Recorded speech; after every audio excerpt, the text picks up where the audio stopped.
जय मसीह की।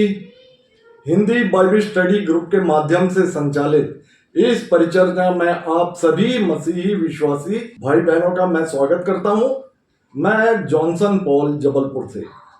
यूं तो हिंदी बाइबल स्टडी ग्रुप समय समय पर विभिन्न विषयों पर परिचर्चा आयोजित करता रहा है, जिसमें आम मसीही जीवन और बाइबल से संबंधित प्रश्नों पर चर्चा के माध्यम से प्रश्न और बाइबल विशेषज्ञों के माध्यम से उत्तर भी आपके समक्ष प्रस्तुत किए जाते रहे हैं। आज की परिचर्चा मसीही ब्लाइंड लोगों के जीवन से संबंधित प्रश्नों और उनके उत्तर के विषय में बाइबल विशेषज्ञों से हम जानने का प्रयास करेंगे। चर्चा में हमारे बीच स्थित हैं मसीही ब्लाइंड सदस्य भाई जॉर्ज और उनकी पत्नी शांति, जो कि जबलपुर से हैं, और सिस्टर अंजना, जो कि भोपाल से हैं। आप तीनों का आज की परिचर्चा में स्वागत है। आप तीनों ही हमारे ग्रुप में सबसे सीनियर सदस्य हैं और आदरणीय। भाई जॉर्ज जबलपुर कलेक्ट्रेट में टेलीफोन ऑपरेटर के पद से रिटायर हुए हैं और अब हिंदी बाइबल स्टडी ग्रुप से जुड़कर दिन में 3 बार प्रार्थना संचालित करते हैं और हमारे प्रेयर ग्रुप के कोऑर्डिनेटर भी हैं। उत्तर देने के लिए हमारे बीच बाइबल विशेषज्ञ के रूप में उपस्थित हैं पास्टर विशाल सोलोमन, जो कि सेंट लूक चर्च जबलपुर में सेवारत है, और दूसरे इवेंजलिस्ट ब्रदर राकेश राव। भाई राकेश राव राज्य शासन के महिला एवं बाल विकास विभाग में कार्यरत हैं और सरकारी नौकरी करने के बाद भी आप मसीही प्रचारकों का इंग्लिश से हिंदी में इंटरप्रिटेशन का कार्य करने में अलग अलग डिनोमिनेशन में समय देते आ रहे हैं और अनेक मसीही संस्थाओं से जुड़कर मसीही साहित्यों का ट्रांसलेशन भी करते हैं। आप दोनों का इस परिचर्चा में मैं स्वागत करता हूं। तो आज की चर्चा में मैं सबसे पहले आमंत्रित करता हूं भाई जॉर्ज को कि वे अपना प्रश्न पूछें। भाई जॉर्ज। मेरा एक प्रश्न ये है कि क्रिश्चियन के लिए जीवन का अर्थ क्या है? धन्यवाद भाई जॉर्ज। वास्तव में प्रत्येक मसीही जन को यह जानना बहुत ही महत्वपूर्ण है कि उनके जीवन का क्या अर्थ है। मैं पास्टर विशाल से निवेदन करूंगा कि वे बाइबल वचन के अनुसार भाई जॉर्ज इस प्रश्न का उत्तर देने का कष्ट करें। Praise the Lord. परमेश्वर का धन्यवाद आज के दिन के लिए और साथ ही साथ इस अवसर के लिए जो परमेश्वर ने दिया है। साथ ही साथ ब्रदर जॉनसन पॉल का भी धन्यवाद कि उन्होंने मुझे आपके साथ जोड़ा है ताकि हम मिलकर परमेश्वर के वचन से एक दूसरे के द्वारा सीख सकें। एक बहुत खूबसूरत सवाल जिसका उत्तर देने के लिए मेरा मन उत्साहित है। एक मसीह के लिए जीवन का अर्थ क्या होना चाहिए, यह क्या है? हम सबों के पास इस सवाल के बहुत सारे उत्तर हो सकते हैं और हम सबों का अपना अपना जीवन जीने का तरीका भी है और हम अपने गोल निर्धारित भी कर सकते हैं। पर यदि आप सोचें इत्मीनान से कि परमेश्वर की दृष्टि से और बाइबल की दृष्टि से, बाइबल हमें क्या सिखाती है कि मुझे और आपको इस पृथ्वी पे क्यों भेजा गया है, या मैं और आप इस पृथ्वी पे हैं क्यों, तो आप पाएंगे कि परमेश्वर का और बाइबल का दृष्टिकोण मेरे और आपके विषय में है कि इस पृथ्वी पे मुझे और आपको यीशु मसीह की तरह दिन प्रतिदिन बनते जाना है। और यही बाइबल सिखाती भी है। यदि आप मेरे साथ आए इफिसियों की पत्री उसके 4 अध्याय की, उसकी यदि मैं 13वीं आयत आपके लिए पढ़ूं, जब तक कि हम सबके सब विश्वास और परमेश्वर के पुत्र की पहचान में एक ना हो जाएं और एक सिद्ध मनुष्य ना बन जाएं और मसीह के पूरे दीन डौल तक ना बढ़ जाएं। तो बाइबल मुझे और आपको सिखाती है कि मुझे और आपको इस पृथ्वी पे हमारे जीने का या जीवन का अर्थ ये है कि हम इस पृथ्वी में यीशु मसीह की तरह बने, और ये दिन प्रतिदिन का काम है। और भी यदि मैं एक आयत आपके लिए पढ़ूं, गलातियों उसका 4 अध्याय उसकी 19वीं आयत में लिखा हुआ है, हे मेरे बालकों, जब तक तुम में मसीह का रूप ना बन जाए तब तक मैं तुम्हारे लिए फिर जच्चा किसी पीड़ाएं सहता हूं। पौल कहता है वो दर्द में है ताकि मुझ में और आप में मसीह का स्वरूप बन जाए, और परमेश्वर भी यही चाहता है कि मुझ में और आपका मसीह का स्वरूप बन जाए। तो मसीह का स्वरूप जानने के लिए मुझे और आपको मसीह तक पहुंचना पड़ेगा। और बाइबल में यदि आप मसीह तक पहुंचेंगे तो मसीह के स्वभाव के विषय में फिलिपियों उसके 2 अध्याय की 5वीं आयत में लिखा है, जैसा प्रभु यीशु मसीह का स्वभाव था वैसा ही तुम्हारा भी हो। तो यीशु मसीह की तरह मैं और आप कैसे बन सकते हैं? बाइबल में ढूंढें कि यीशु मसीह का स्वभाव कैसा था। खोजें यीशु मसीह कैसे डील किया करता था। देखें वो कैसे परमेश्वर के स्वभाव और चरित्र से भरा हुआ था। यदि हम बाइबल इस दृष्टिकोण से अब पढ़ना शुरू करें कि यीशु मसीह का स्वभाव कैसा था, वो नम्र था, वो आज्ञाकारी था, वो दीन था, वो धन्यवादित था, बहुत सारी खूबियां आप यीशु मसीह के स्वभाव में पाएंगे। उसने अपनी हर परिस्थिति में परमेश्वर को धन्यवाद दिया, हर परिस्थिति में नम्र बना रहा। और यीशु मसीह के जीवन में या जीवन के लिए यही उसका मकसद था कि वो इस पृथ्वी पे आके परमेश्वर को रिप्रेजेंट करे। और यदि मैं अपनी और आपकी बात करूं तो परमेश्वर का मेरे और आपके लिए भी यही गोल है और जीवन का यही अर्थ है कि हम उसके पुत्र को इस पृथ्वी पर रिप्रेजेंट करें। आई होप कि आपको कुछ ग्लिम्स मिली है, कुछ सहायता मिली है इस आंसर से। तो आइए मिलकर यीशु मसीह को स्वभाव में, यीशु मसीह के चरित्र में बढ़ते जाएं और इस पृथ्वी पे अपने गोल को पूरा करते जाएं। धन्यवाद पास्टर साहब आपके सुंदर उत्तर के लिए। आपने सारगर्भित और सुंदर रीति से आम लोगों के समझ में आने लायक भाषा का प्रयोग करके भाई जॉर्ज के प्रश्न का उत्तर दिया। मैं समझता हूं कि हमारे दर्शक भी आपके इस उत्तर से अवश्य संतुष्ट हुए होंगे और अब उन्हें भी अपने जीवन का मकसद खोजने में आसानी होगी। अब मैं मुखातिब हूं सिस्टर शांति की ओर और सिस्टर शांति से अनुरोध करता हूं कि वे संक्षेप में अपना प्रश्न हमारे विशेषज्ञों के सामने रखें। ब्रदर, मेरा प्रश्न ये है कि प्रभु यीशु मसीह ने कहा कि मैं बहुत आयत का जीवन देने आया हूँ, तो इस बहुत आयत के जीवन का क्या अर्थ है? बहुत ही अच्छा प्रश्न है शांति सिस्टर आपका। बाइबल का 10वें अध्याय और 10वें वचन से आपने यीशु मसीह के वचन के विषय में पूछा है कि जिसमें यीशु मसीह ने कहा था कि चोर किसी और काम के लिए नहीं परंतु केवल चोरी करने और घात करने और नष्ट करने को आता है। मैं इसलिए आया हूं कि जीवन पाए और बहुतायत से जीवन पाए। तो आपने इसी बहुतायत के जीवन के विषय में पूछा है। वास्तव में बाइबल के अनेक संदर्भ हमारे समझ के लिए कुछ मुश्किल हुआ करते हैं, लेकिन पवित्र आत्मा के प्रकाश में उन्हें समझा जा सकता है। यीशु मसीह के 12 प्रेरितों ने भी जब वे यीशु मसीह के साथ में थे अनेक बातों को और दृष्टांतों को वे नहीं समझ सके, लेकिन जब पवित्र आत्मा का अवतरण हुआ तो उन्होंने सारी बातों को समझा। और आज पवित्र आत्मा से प्रेरित हमारे बीच में पास्टर विशाल सोलोमन उपस्थित है। मैं चाहूंगा कि शांति सिस्टर के इस प्रश्न का उत्तर पास्टर साहब आप देने का कष्ट करें। जब हम बहुत आयत के जीवन का अर्थ जानना चाहते हैं या समझते हैं कि बहुत आयत का जीवन क्या है, तो बहुत आयत का जीवन केवल इस पृथ्वी के जीवन तक ही सीमित नहीं है। बहुत आयत का जीवन हमारे शारीरिक जीवन तक ही सीमित नहीं है, लेकिन सच्चाई में बहुत आयत का जीवन हमारी आत्मा से शुरू होता है, हमारी आत्मा के उद्धार से संबंधित है, हमारे मन की शांति से संबंधित है, हमारे शरीर के स्वस्थ रहने से संबंधित है। बहुत आयत का जीवन आत्मा के उद्धार से शुरू होता है। इस आश्वासन से भरा है बहुत आयत का जीवन कि हम परमेश्वर के साथ अनंत काल के लिए और अनंत काल में रहेंगे। बहुत आयत का जीवन इस कॉन्फिडेंस से भरा है कि हम परमेश्वर में सदा बने रहेंगे। बहुत आयत का जीवन हमारी आत्मा को उद्धार का आश्वासन देता है। बहुत आयत का जीवन हमें पुनरुत्थान का आश्वासन देता है। बहुत आयत का जीवन हमारे मनों को शांति से भरता है। बहुत आयत का जीवन हमारे शरीर को स्वस्थ रखता है। बहुत आयत का जीवन हमारे लिए इस पृथ्वी पे सारी जरूरतों को पूरा करता है।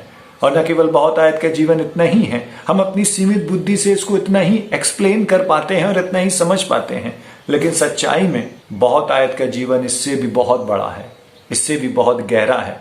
बहुत आयत के जीवन वास्तव में इतना बहुत आयत का है कि हम पूरी रीति से उसे एक्सप्लेन नहीं कर सकते, पूरी रीति से अपनी सीमित बुद्धि और सीमित शब्दों में उसकी व्याख्या नहीं कर सकते।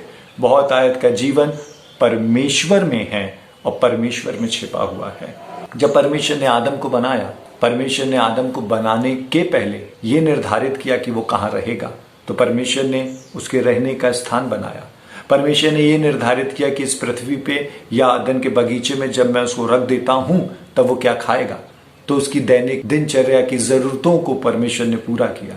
और जब परमेश्वर दिन के समय उससे मिलने आता था, लिखा है दिन के ठंडे वक्त यहोवा उससे मिलने आता था, वो उसके मन को शांति देता था, मन को शांति से भर देता था।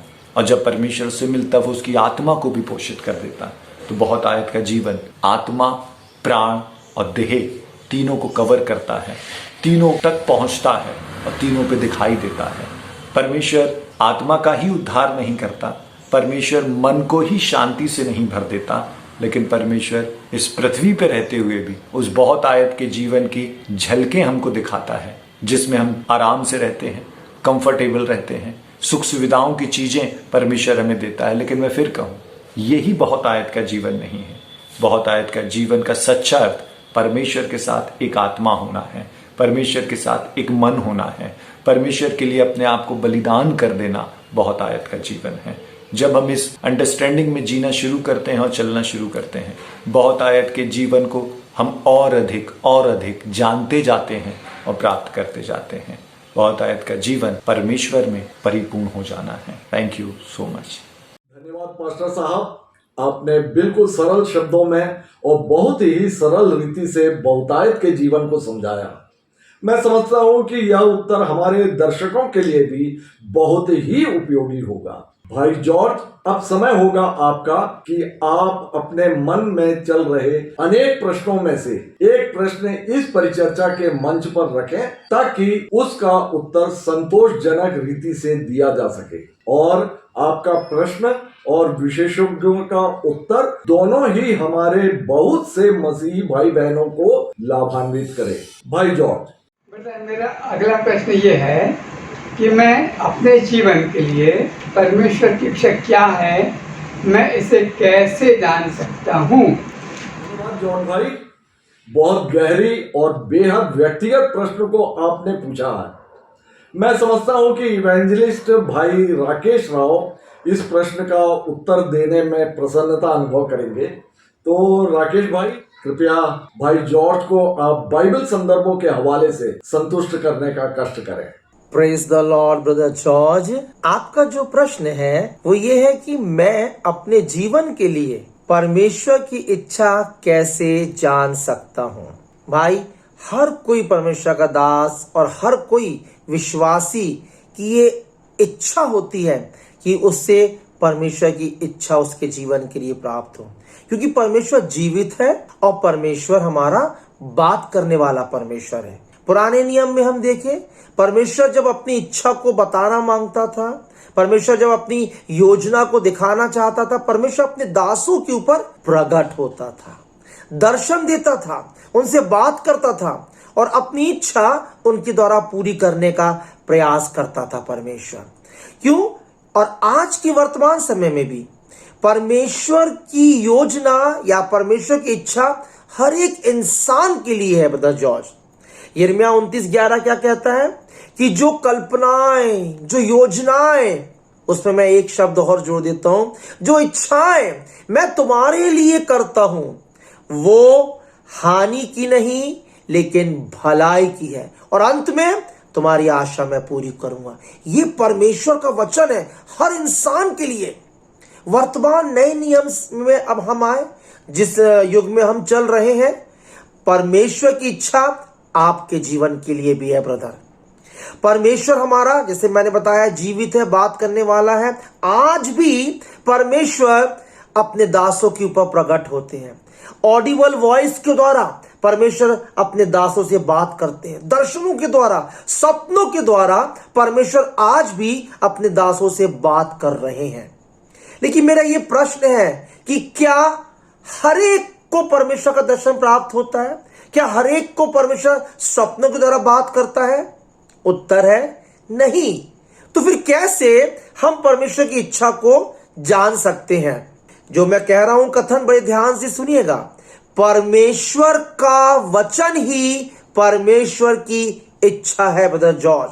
The word of God is a will of God. एक छोटी सी कहानी मैं बताता हूं आपको। एक बड़ा धनवान व्यक्ति था।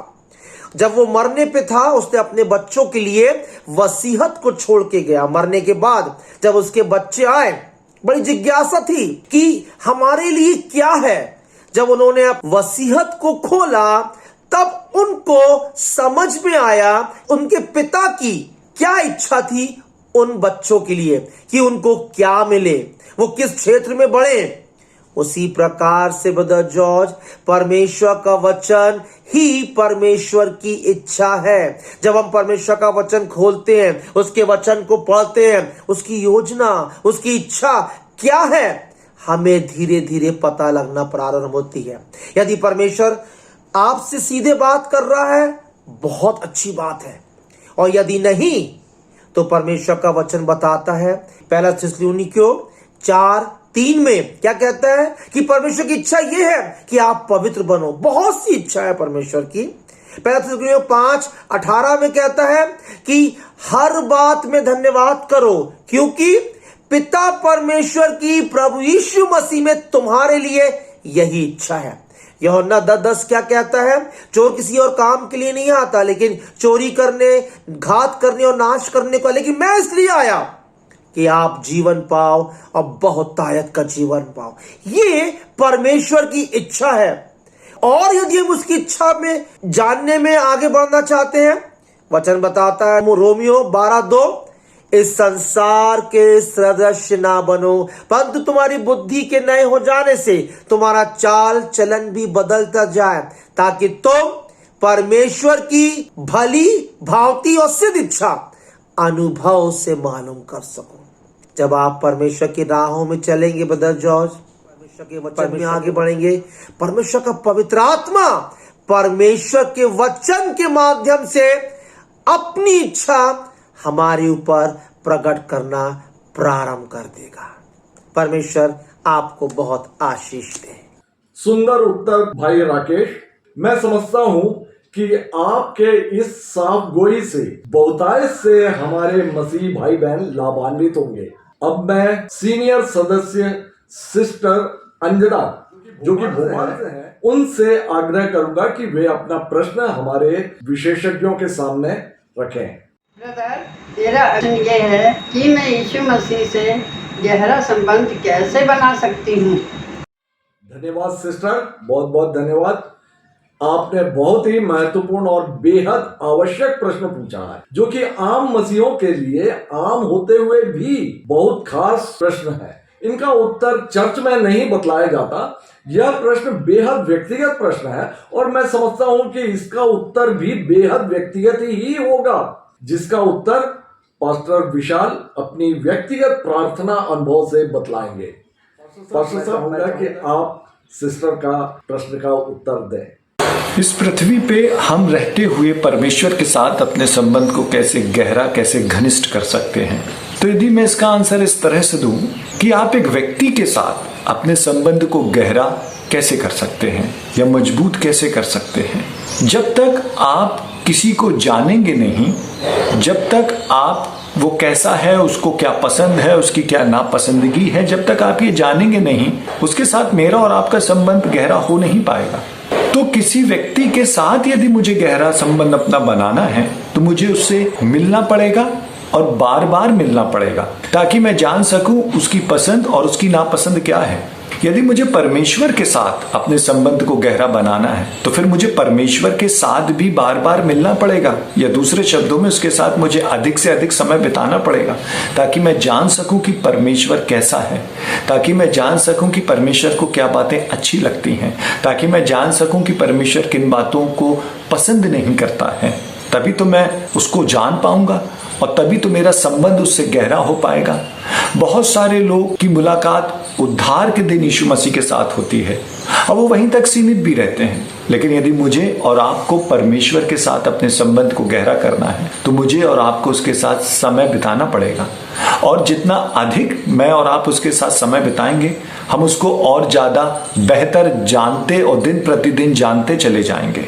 तो उसके साथ समय जब हम बिताते हैं, तो जब आप किसी के साथ समय बिताते हैं, तो न केवल अपनी बातों को कहते हैं, लेकिन उसकी भी सुनते हैं। और यदि आप उसको और ज्यादा जानना चाहते हैं, तो फिर उसकी ज्यादा सुनते हैं। तो ये परमेश्वर का पवित्र शास्त्र है। किसी ने इस प्रकार से कहा कि जब हम बाइबल पढ़ते हैं तो परमेश्वर हमसे बात करता है, और जब हम प्रार्थना करते हैं तो हम परमेश्वर से बात कर रहे होते हैं। तो जब आप परमेश्वर के साथ समय बिताएं तो उसके वचन को पढ़ें पढ़ें और पढ़ें, जैसा कि बाइबल में कुलूसियों में लिखा भी है। कुलूसियों उसका 3 अध्याय उसकी 16वीं आयत में आपके लिए पढ़ता हूं। मसीह के वचन को अपने हृदय में अधिकाई से बसने दो और सिद्ध ज्ञान सहित एक दूसरे को सिखाओ और चिताओ, और अपने अपने मन में अनुग्रह के साथ परमेश्वर के लिए भजन और स्तुति गान और आत्मिक गीत गाओ। बाइबल कहती है मसीह के वचन को अपने हृदय में अधिकाई से बसने दो। जितना ज्यादा हम मसीह के वचन को पढ़ेंगे, जितना ज्यादा हम उस पर मनन करेंगे, उतना ज्यादा हम परमेश्वर को जान पाएंगे। फिर जब हम उसको जानने लगेंगे तब हम उसकी मर्जी के अनुसार प्रार्थना भी करने लगेंगे, और जब हम उसके मर्जी के अनुसार प्रार्थना करने लगेंगे तब हमारे जीवन में बहुत सारे परिवर्तन हमें देखने के लिए मिलेंगे। और बाइबल पढ़ना, प्रार्थना करना और स्तुति करना। और मैं आपसे कहूं, जब आप बाइबल पढ़ते हैं तब आप परमेश्वर क्या कह रहा है उसे सुनते हैं। जब आप प्रार्थना करते हैं तो आप क्या कह रहे हैं वो परमेश्वर सुनता है। लेकिन जब आप आराधना करते हैं तो आप आराधना तब तक नहीं कर सकते, या किसी की बड़ाई जब तक नहीं कर सकते जब तक आप उसके विषय जानेंगे नहीं।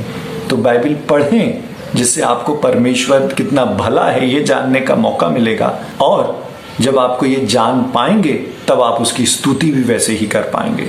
तो बाइबल पढ़ें, प्रार्थना करें और आराधना करें। इन तीनों कामों को करके आप परमेश्वर के साथ अपने संबंध को मजबूत बना सकते हैं।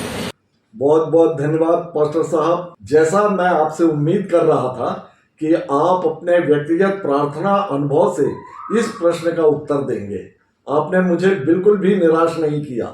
सुंदर अनुभव आपने हमारे साथ बांटा। प्रभु का बहुत बहुत धन्यवाद। अब समय होगा सिस्टर शांति का कि वे इस परिचर्चा का अगला प्रश्न पूछे। सिस्टर शांति। ब्रदर, मेरा अगला प्रश्न ये है कि इस संसार में प्रभु यीशु मसीह की प्रभावशाली गवाह मैं कैसे बन सकती हूँ? धन्यवाद सिस्टर। आपने मसीहों के जीवन का एक बेहद महत्वपूर्ण पहलू से संबंधित प्रश्न पूछा है। बाइबल में प्रेरितों का काम उसका 1 अध्याय और 8वें वचन में यीशु मसीह का वचन पाया जाता है कि जब पवित्र आत्मा तुम पर आएगा तब तुम सामर्थ पाओगे और यरूशलेम और सारे यहूदिया और सामरिया में पृथ्वी की छोर तक मेरे गवाह होगे। वास्तव में प्रत्येक मसीही जीवित परमेश्वर का एक जीवित गवाह है। तो आइए सिस्टर शांति के इस प्रश्न से कि हम मसीही प्रभु और यीशु मसीह के प्रभावशाली गवाह कैसे बन सकते हैं, इसे इवेंजलिस्ट भाई राकेश राव से समझते हैं। भाई राकेश राव। हाँ सिस्टर शांति, आपका प्रश्न है मैं इस संसार में मसीह की एक अच्छी प्रभावशाली गवाह या साक्षी विटनेस कैसे बन सकती हूँ। बहुत ही अच्छा प्रश्न है आपका। ये प्रश्न मेरा भी है और मैं भी ये चाहता हूँ, और मैं समझता हूँ कि हर एक विश्वासी, हर एक परमेश्वर का सच्चा दास ये चाहता होगा कि वो इस संसार में परमेश्वर प्रभु यीशु मसीह का अच्छा गवाह बने। लेकिन जो ये बनना चाहता है वो वैसा जीवन जीना शुरू भी करता है।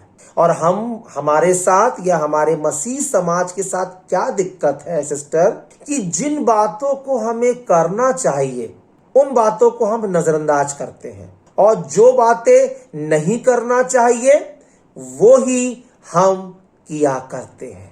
जब तक हमारा जीवन ऐसा रहेगा हम अच्छे साक्षी या अच्छे गवाह नहीं बन पाएंगे।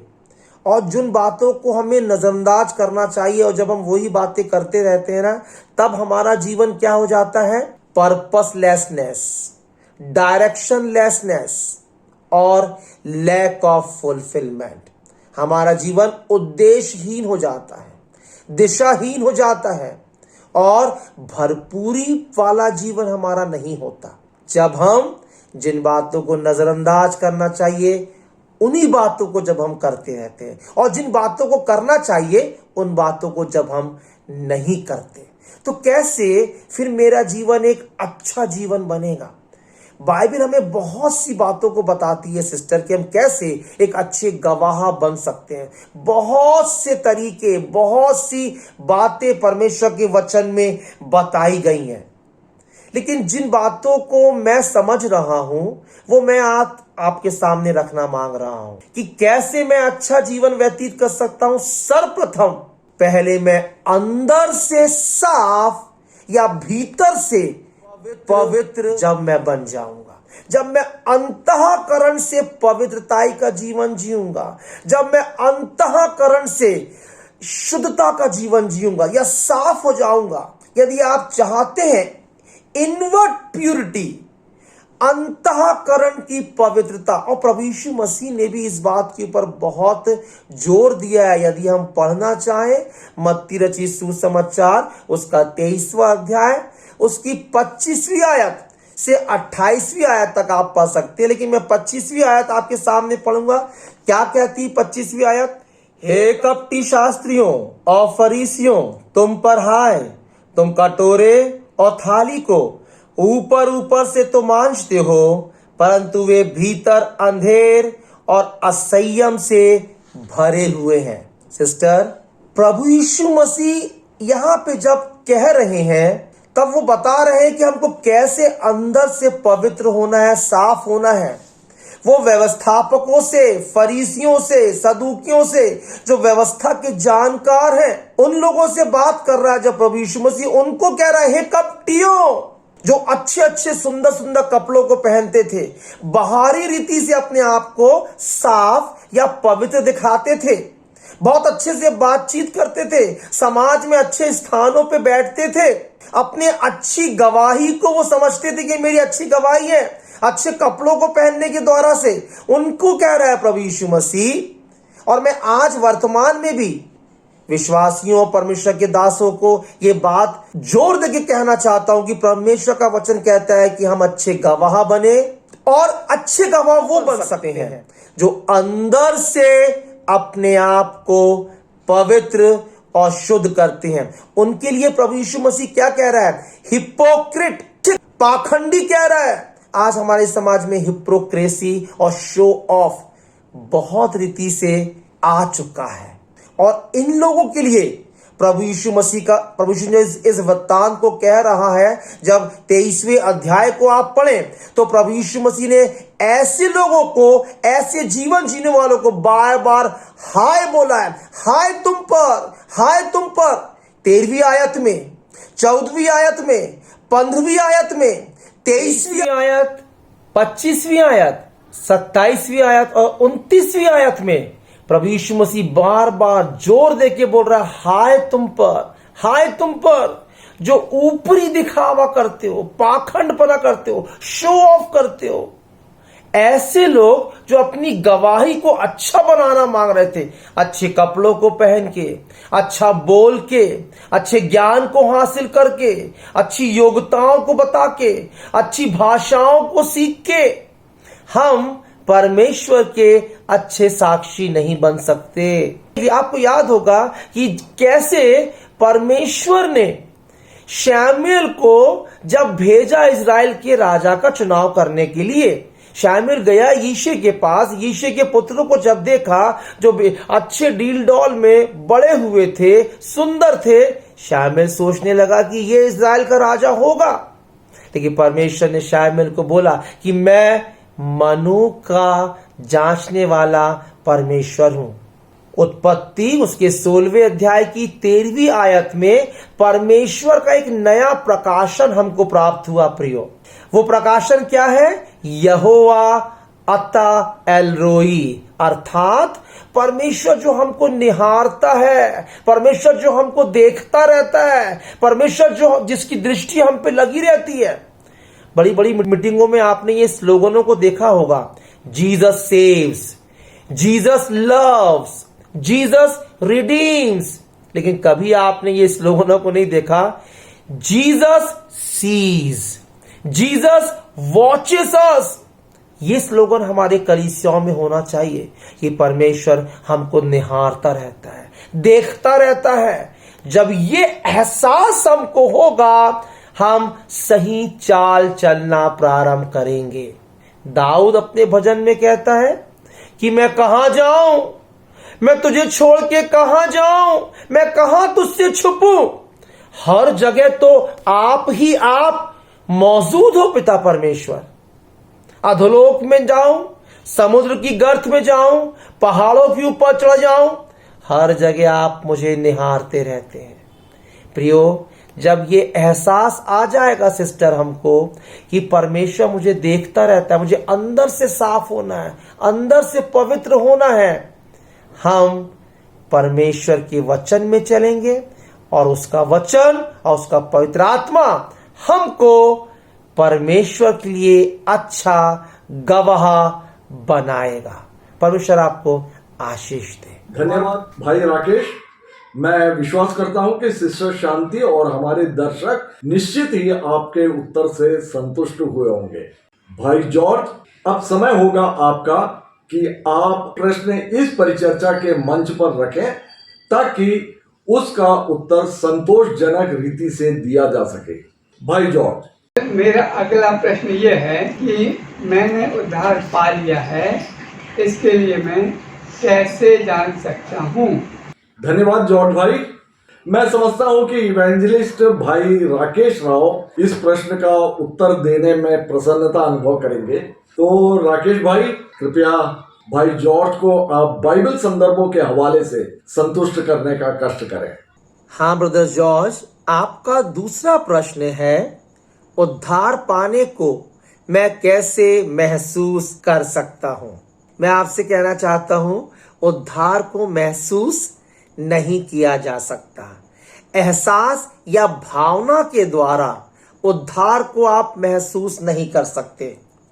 उद्धार विश्वास के द्वारा प्राप्त होता है। इफिसियों उसका दूसरा अध्याय उसकी 8वीं आयत कहती है, विश्वास के द्वारा अनुग्रह ही से तुम्हारा उद्धार हुआ है और ये परमेश्वर का दान है। उद्धार ब्रदर जॉर्ज हमको विश्वास के द्वारा प्राप्त होता है। आप उद्धार को महसूस नहीं कर सकते, हाँ अनुभव जरूर कर सकते हो।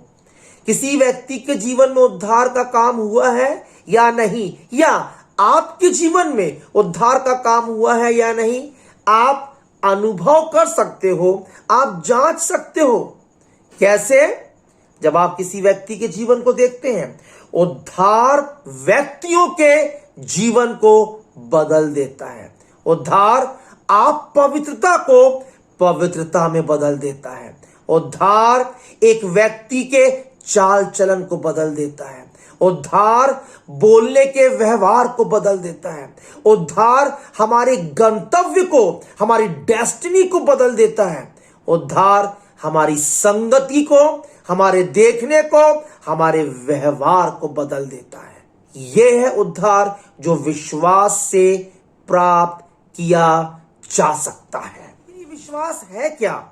इब्रानियों 11:1 कहता है, अब विश्वास आशा की हुई वस्तुओं का निश्चय और अनदेखी हुई वस्तुओं का प्रमाण है।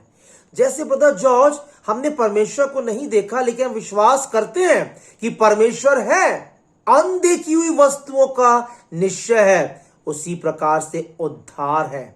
परमेश्वर आपके पापों से आपको आजाद करता है।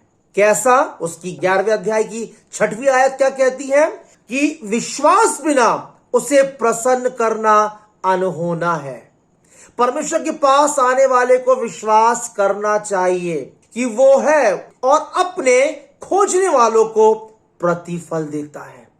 जब आप परमेश्वर के पास आ रहे हैं उद्धार के लिए, क्या कहती है आयत? अपने खोजने वालों को वो प्रतिफल देता ही है। बहुत सिंपल है। उद्धार के लिए, मोक्ष के लिए अन्य धर्मों के लोग ना जाने क्या क्या करते हैं, लेकिन आज जो कोई भी इस कार्यक्रम के माध्यम से इन परमेश्वर के वचनों को सुन रहा है, मैं आज आपके सामने ये चुनौती रखना चाहता हूं। आपके पाप कैसे भी रंग के क्यों ना हो, यशायाह 1:18 कहता है, मैं उसे धो के हिम की नाई श्वेत कर दूंगा। प्रियो, आज ही आप अपना जीवन प्रभु यीशु मसीह को दे सकते हैं। विश्वास से आप उद्धार को प्राप्त कर सकते हैं। आपके पाप कैसे भी क्यों ना हो, कितने भी गंदे क्यों ना हो, कैसे भी कर्म आपने क्यों ना करे हो, परमेश्वर आज ही आपको उद्धार देने में सक्षम है। इन कार्यक्रमों के माध्यम से होने दे परमेश्वर हर एक सुनने वालों के जीवन में काम करे और वो उद्धार का अनुभव प्राप्त करे। इसलिए ब्रदर जॉर्ज, आइए हम उद्धार के जीवन में आगे बढ़ें, विश्वास में आगे बढ़ें और अपने उद्धार को हम थामे रहें जब तक हमारा परमेश्वर हमें बादलों पे लेने दोबारा ना आए। परमेश्वर आपको बहुत आयत से आशीष दे।